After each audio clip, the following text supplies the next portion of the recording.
This has been the wildest presidential campaign of my professional lifetime, and the mainstream media have consistently been, and embarrassingly been, wrong, missing the mood of the country, exaggerating the strength of some candidates, and from the beginning, utterly misjudging Donald Trump. I think this is Donald Trump's biggest day, and he will be ignored from henceforth. What makes Mr. Trump particularly interesting is, A, he's very injurious to the Republican Party because he takes, in some ways, the most interesting field since the Republicans first fielded a candidate in 1856 and makes it look silly. The Daily News today put this picture, clown runs for president. The Daily News is going to be out of business very soon. It's doing no business whatsoever, and they do that for circulation. To assess the media's performance this past year, I sat down with two of my favorite commentators. Joining us now, Mercedes Schlapp, a U.S. News columnist, political consultant, and former aide to George W. Bush, and Michelle Cottle, contributing editor at The Atlantic.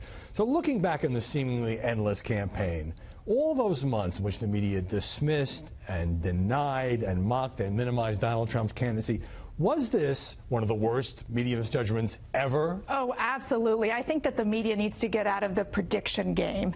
And I think for them to, months after months after months, they said, well, this Donald Trump, for example, he's surging in the summer, but that's it. In the fall, he's going down. September 1st, he's coming. Exactly. And then back in September, you would start seeing these stories come out. Politico had an article stating the surge is ending. Well, that's not happening. So, again, they should just stick to basic reporting. Whether you like Trump or don't like Trump, this notion that he was a sideshow, that he was a clown, that he was the summer entertainment, did it show the media to be kind of out of touch? Well, I think the media has definitely underestimated the degree of anger and fear out there in the country, and that is exactly what he is channeling, and he's done a brilliant job of it. So the wackier he'd get and the more outrageous things he would say, the media would be like, oh, no, this is the moment, this is it, this is Dunny Man, and the voters would be like, no, we love it, bring more. Why did the media underestimate the degree of anger and anxiety and disgust with the political establishment? Well, I think a lot of the media doesn't quite understand the base that he's speaking to in terms of their fears and kind of just how hard life has been for a lot of these people, or the kind of working class demographics that know that life is never going to be the same for them again. Donald Trump is speaking to them in a way that I'm just not sure other people understand. And Donald Trump has changed the model for the media and campaigning in general. For the most part, a candidate, for example, works through their spokespeople. For example, they have offices where you have to call multiple times to even try to talk to maybe a surrogate. That's not the case with Donald Trump. What does he do? He picks up the phone, he calls a reporter, and he's the one that is able to drive the narrative, drive the conversation, and that has been a model that has changed, something that traditional political campaigns need to revisit in their own One of the best pieces that was written about him was about how his stint in reality TV basically turned him into the perfect candidate this time. I mean, how say outrageous things, don't, hedge your bets, just straight shooting whatever and being as kind of out there as possible made him the perfect candidate this time around. This goes beyond Trump, because I think that Ben Carson, when he was hot, I think most journalists couldn't quite understand his appeal either. And it really comes back to the disgust with the political establishment in Washington and the disgust with the media establishment. And a lot of people think those are kind of the same thing, or so intertwined that we are just in this bubble and didn't understand what a lot of real Americans think. Well, this almost stems back to 2011 when you had in the other election, for example, where it was Herman Cain, Michelle Bachmann, and they were going, why are these personalities rising up? And they were up in the polls certain times in the process. And then when Mitt Romney became the nominee, they're like, okay, well, we've got an establishment person. This is good. Sigh of relief. So in this case, they're actually, with this narrative of the outsider being so strong, the voters being so angry at the political establishment, the voters being so angry at the media, that then they decide, guess what? We're not going to listen to the mainstream media. We're going to go ahead and say, we're going to go with this one guy. This is the guy that's speaking for us. In every campaign, the press underestimates some candidate who surges or thinks that somebody's going to run away with it. Maybe Jeb Bush will be the front runner. that doesn't happen. But I still think it's something deeper, and that's why I give a real failing grade. And you know, and when you had Trump coming out, whether it was comments about Mexican immigrants or Muslims, whether they should be allowed to travel to this country or be a temporary ban, or John McCain or Megyn Kelly or whatever, you know, everybody, many people in the press would say, aha, this is it, he's gone too far, and then he'd go up in the polls and we would look like we were completely clueless. What part of people like about him is that he's mocking the powerful people that they feel look down on them or who have rigged the game, and he gets to play, as they see it, above the game. And so they love it when he starts gigging all of the usual, you know, political rules don't apply to him, and the political people he doesn't have to pay attention to, and he talks about how he's donated all this money to all of these people, so he knows they're corrupt. People are just eating this up because they feel like the game is stacked against them. And the voters don't want to be told by the media pundits. They don't want to be told what to think, who to choose, and that's why there's such an appeal again for, at this point, a Donald Trump. But that's a refrain, like the media telling us what to think. I mean, I don't think we're telling them what to think. We, people who are in the opinion business, say, I like this person. Also, but we you do have to fact-checking. argue, Howie, that the majority of the media pundits out there, that they're the ones basically saying, how can Trump not be falling? How is this possible? He keeps saying these outrageous statements or these comments, and it's not reflective in the numbers. So I think there is a part of it, and that it's one of the examples of why Trump does go after these media pundit types. Stephen Hayes, for example, Charles Krauthammer, who we all love. But with that being said, he goes after them, and then all of a sudden people are like, wait a second, I don't know if I want to listen to the media pundits out there. So it's an interesting phenomenon and almost conflict that, for example, Donald Trump is creating right now. It's a constant war. Looking back at the Democratic campaign, Hillary Clinton has had very testy relations with the press. This time was supposed to be different compared to 2008. And a lot of it dates back to the email scandal broken by the New York Times and the months of coverage devoted to that. So why do so many people on the conservative side, Michelle, believe that the press is in the tank for her? Well, there's always the assumption that there is a liberal media bias. So Hillary is a Democrat, so it must be this liberal media bias. But you are correct. Whatever ideological rules are at play at any given time, the press loves to jump on the Clintons. Anything they do becomes big news and gets fine-tooth combed, and anything she does is not going to go under the radar. And she doesn't like the press. I mean, her people are very honest about this. She's never going to be one of those John McCain, let's get on the bus and ride together for thousands of miles In type fact, candidates. there was a period of 2 months where Hillary Clinton virtually gave no national TV interviews, so she was kind of avoiding the press. The email scandal is a lot of aggressive digging by major news organizations. The Clinton Foundation as well. But then eventually that story started to run out of gas because there were no new revelations. And then the refrain on the right became, well, we're giving Hillary Clinton a pass, except that she's not in a very competitive race. Well, that's true. One thing is I think the Clintons have their own political reality show. Let's just start from there. Everybody's got a reality show. Exactly. But, you know, they did have months of coverage on the Clinton Foundation, on the emails, on Benghazi. It's just not as interesting as covering the GOP. I don't even want to call it a circus. I want to call it like a party that's going on. It's a horse race. It's a horse race. Exactly. There is no horse race right now. They thought with Bernie Sanders there was this real big excitement. Feel the burn. We're there. But there's, you know, again, Hillary Clinton has got this nomination, and it's a done story. Short answer from each of you. To what extent are media fact checkers, whether it's on the Republican side or Democratic side, increasingly seen as partisan or pushing an agenda, and what they say doesn't matter in this campaign? Oh, I think all of the media is viewed with suspicion in these areas. So a lot of suspicion, and I think people can dismiss whatever they don't like. Well, I take PolitiFact, which had they do the true and false and pants on fire statements. And, for example, in the case of Hillary Clinton, they gave her over 29 true comments. How many did they give to Donald Trump of true comments? 0. So they can't find that one true comment that Donald Trump has made. I would call that biased. So you think they are partisan, and it's criticism is on target? Come on, you got to balance it out. Find the 29 statements on each side. All right, Mercedes Schlapp, Michelle Cottle, thanks very much for joining us. Congress on break until January 5th, but when lawmakers return, they will have to take up some very important issues before the next presidential election. House Speaker Paul Ryan, fresh off of getting a budget deal to President Obama's desk, is now looking to repeal much of Obamacare, calling for a vote before the president's State of the Union address, while big-ticket items like immigration reform are expected to be once again left by the wayside. Georgia Congressman Tom Price is the chairman of the House Budget Committee. And Congressman, it is good to have you on the program. Thanks so much for joining us. Thanks, Maria. Good to be with you. Let's talk about the most recent budget bill passed, because I think GOP voters are feeling a little frustrated. This bill fully funds Obamacare. It fully funds Planned Parenthood. It fully funds the president's refugee plans. It funds his climate change agenda. I think some GOP voters are feeling like they got rolled over again, Congressman.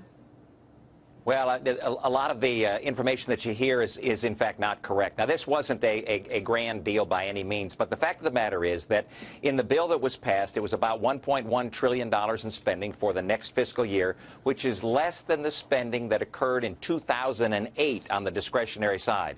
So we've continued, the Republican Congress has continued to keep spending at a relatively low level compared to past. We got some good things in it. We got a repeal of the oil export ban, which is really incredibly important. We did hold the reins on both the EPA and the IRS. These are good things that had to happen. Was it everything that everybody wanted? No. But it's a step in the right direction. And incredibly important is that lower spending level than in 2008.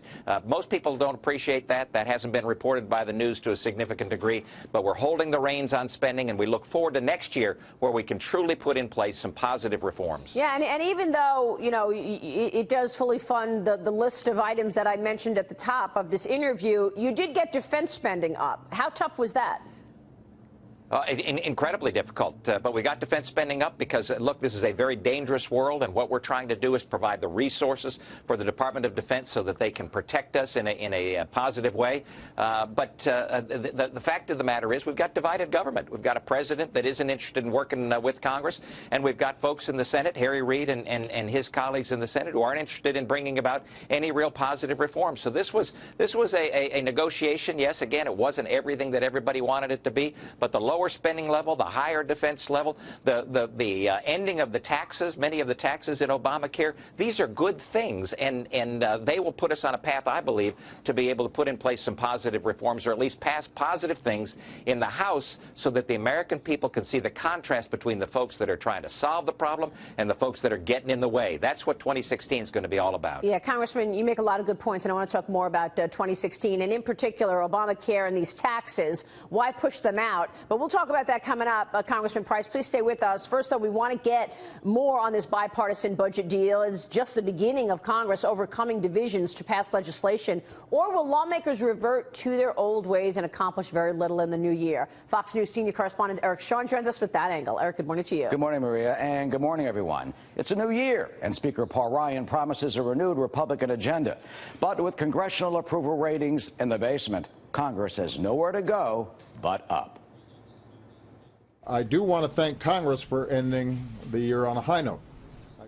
An optimist in the Oval Office and in the Speaker's chair.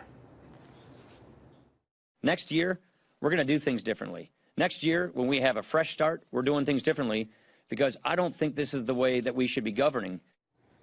Well, that fresh start begins in a few days with the budget wrapped up, attention focusing on terrorism and national security and reflecting the themes of the presidential campaign. Democrats will focus on gun control, income inequality, and criminal justice reform, where Republicans will again tackle the issues of Obamacare, refugees, and defunding Planned Parenthood.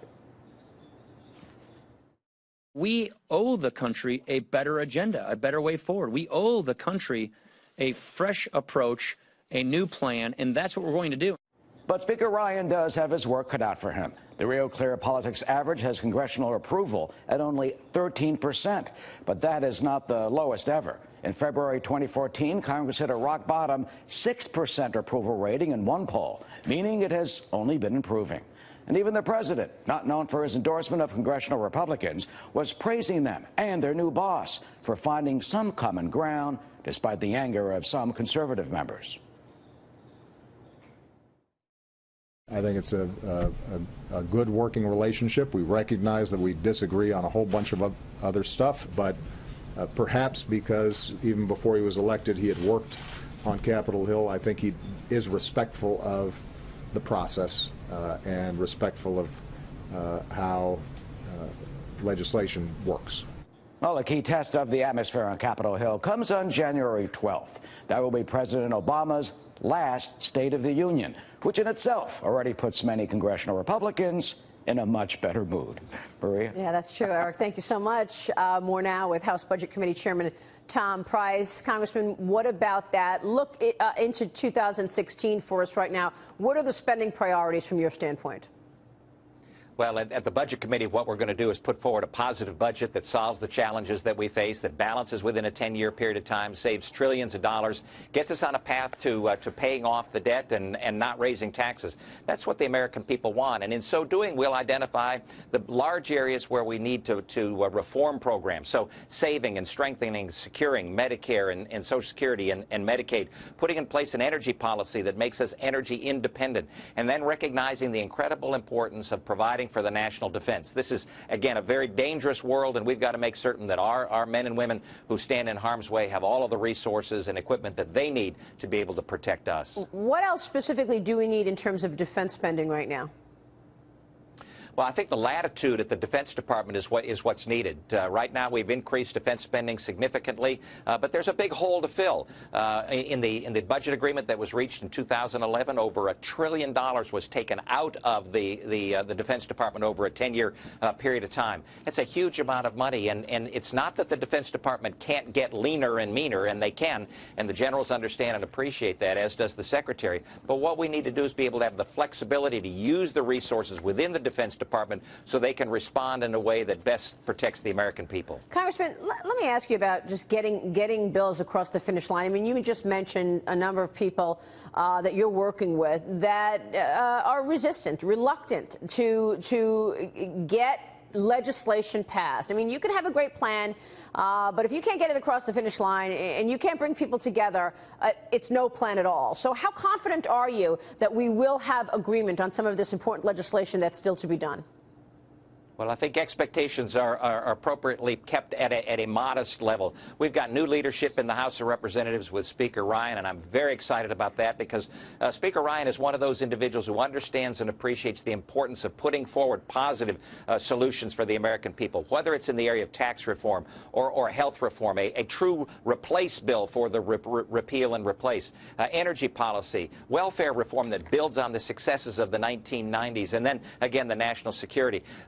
But all that we can control in the House of Representatives is the House of Representatives. And we'll be putting forward a positive agenda with real solutions, common sense solutions, legislative solutions, not just principles, but legislative solutions. That's important so that the American people once again can see who's in Washington actually fighting to solve the challenges that we face and who's getting in the way. And the American people need to know that so that they can make an intelligent decision in November of next year, which is an incredibly important election for the nation's future. So what would you like to see happen? Tell me about that election and why you think this is so critically important.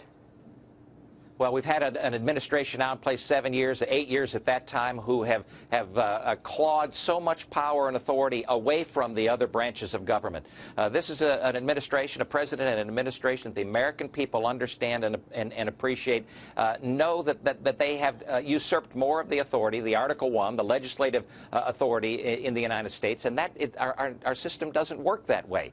We need to have balanced branches of government. And so for the Congress, what we need to do is to claw back some of that responsibility, rightful responsibility, constitutional responsibility. And that happens in the area of budgeting, and that happens in the area of appropriations. Right. And we need a president that recognizes that and recognizes that the two branches are distinct and that they need to work together. Congressman, real quick, did you and your colleagues cave on a couple of these things because you didn't want the American people to believe that the Republicans are the party that is really always willing to shut down the government? Well, we didn't get all that we wanted, and there's no doubt about that. That's what happens in divided government. But again, what we did get were real positive things. Keeping spending down to a level lower than 2008, that's a big thing. Ending the oil export ban that's been in place over 40 years, that's a big thing. Putting the reins on the EPA and the IRS so that they can't do some of the egregious things that they've been doing over the past couple of years, those are big things. Now, that's not the be-all and the end-all. We understand that. But the American people are going to see in 2016 a positive contrast. People who are interested in solving challenges and who's getting in the way. And that's what the next year is going to be all about. Yeah, but you pushed out the Obamacare taxes. Why just keep pushing things out, kicking the can down the road? I mean, at some point, or are you just hoping that the next president comes in and the Obamacare legislation is repealed?